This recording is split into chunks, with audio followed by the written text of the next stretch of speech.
Hello, everyone. Dr. DeFelice here, and thank you for joining me on this first lecture as we embark on our community health journey. So today's lecture is just going to be very quick, just some of the quick points I want to point out to you about Chapter 1, which was your reading for this week. Just some things that we can take with us as we move forward through the course. So here we go, community and public health, yesterday, today, and tomorrow. Today we are going to talk about, what are we going to talk about? There we go. Objectives. We're going to review the definition of health. We're going to understand that many factors influence the health of the individual.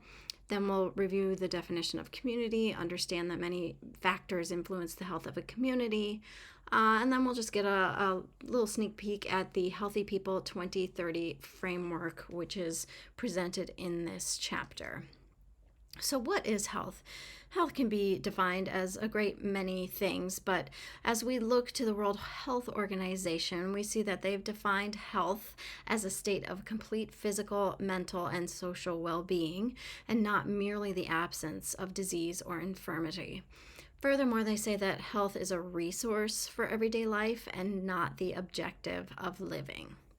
According to our book, health can be defined as a dynamic state or condition, so that is a changing state or condition of the human organism that is multidimensional in nature, a resource for living, and results from a person's interactions with and adaptations to his or her environment.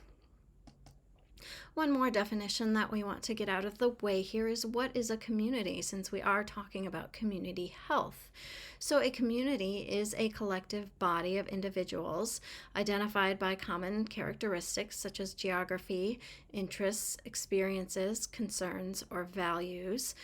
We can also be a virtual community like we are in this class, and we also have a community health concern when it comes to virtual communities, when it comes to the mental health of teenagers in virtual communities, and so that's a challenge that we are thinking about today. So going back to the individual, what are some factors that influence the health of individuals? Well, first of all, these factors are called the determinants of health, and we have 5 domains that act as determinants of health. They are interactive domains. They do influence each other, and those domains are genetics. Whatever you're born with, are you susceptible to certain diseases? Do you have certain genetic disorders? Do you have a higher propensity for developing breast cancer or for developing Alzheimer's disease or things like that?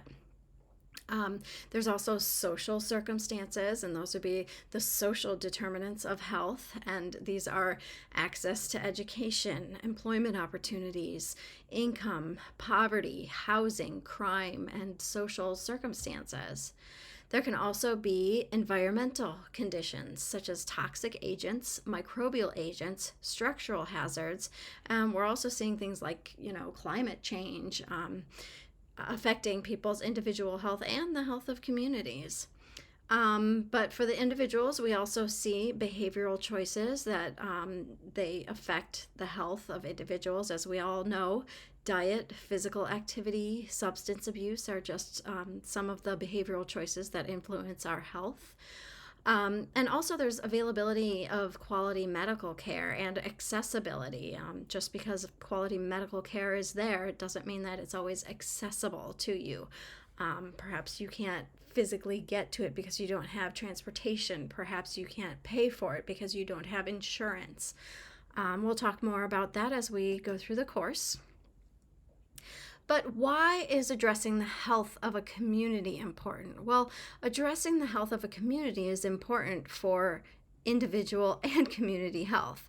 And although you do want to promote individual health, sometimes health issues get too big for one person to tackle on their own.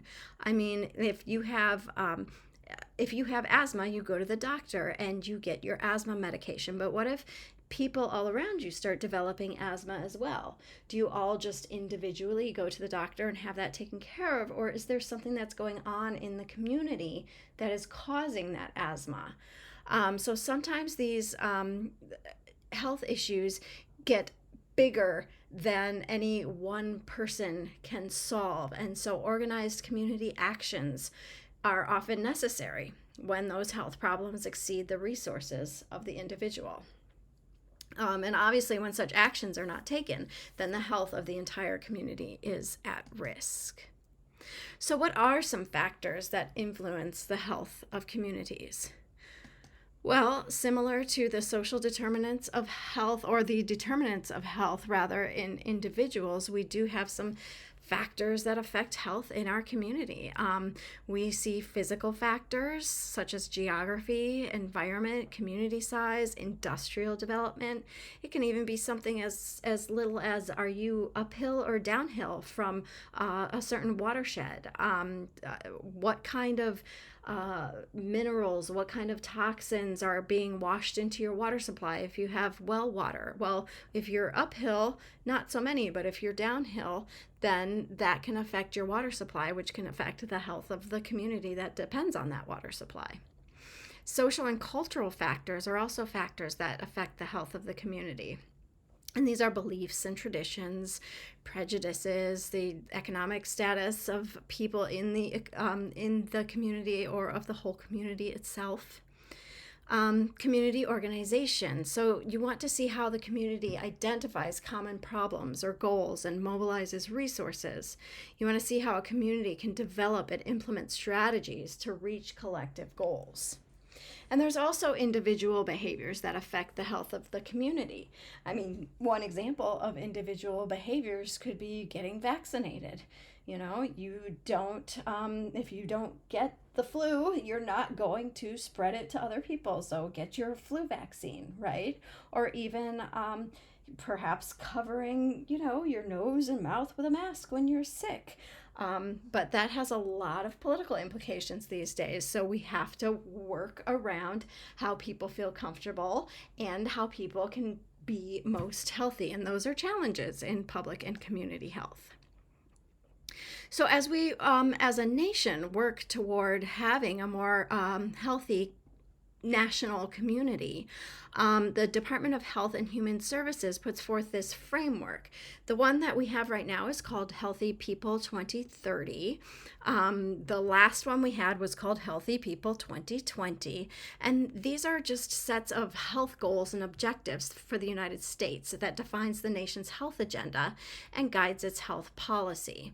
So they do have certain goals and objectives for certain different priority areas like health equity, health literacy, social determinants of health. And if you're interested in how it's used, there is a video link. It's just a very short video link in the Canvas site, and I recommend you look at that video link and learn more about Healthy People 2030.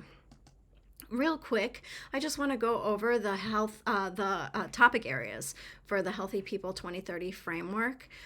So here is our topic area number one. It's health conditions. So they can have something like addiction is one of the topic areas that they're talking about, and they want to maybe reduce addiction to opiates by this percent by 2030. So they have some goals and objectives that they'd like to reach, and they are measurable goals and objectives for each of these health conditions. We also have health behaviors,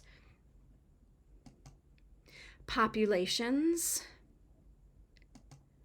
settings and systems. So this is our community, our environment, global health, healthcare, health insurance, health IT, health policy. There's a whole lot of stuff in here, and there are goals and objectives that go along with each of these topics.